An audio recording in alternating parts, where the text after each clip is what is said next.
قرآن کے اندر وہ ایک آیت ہے کہ جب تم پھنستے ہو تو تم میری طرف لوٹتے ہو، جب تم نکل جاتے ہو تو تم یہ کہتے ہو کہ یہ میرا ہی علم تھا، یہ میری دانشوری تھی کہ میں نکل گیا ہوں. یہ اللہ تعالیٰ نے قرآن میں یہ بھی بتا دی ہے.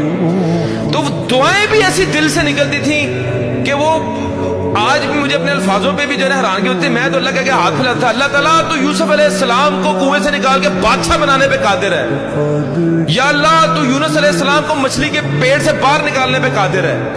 یا اللہ تو محمد صلی اللہ علیہ وسلم کو غار سے نکالنے پہ قادر ہے. یا اللہ تو موسیٰ علیہ السلام کو فرعون کے اوپر غالب کرنے پہ قادر ہے. یا اللہ تو ابراہیم علیہ السلام کو آگ سے نکالنے پر قادر ہے. یا اللہ میرا مسئلہ تیرے آگے کیا ہے؟ 1.5 مہینہ مجھے آج بھی یاد ہے، 1.5 مہینہ، اور جس چنگل میں پھنسا تھا وہاں سے آزاد ہو گیا. میری 100% ریکوری ہو گئی، میں بالکل ایزی ہو گیا.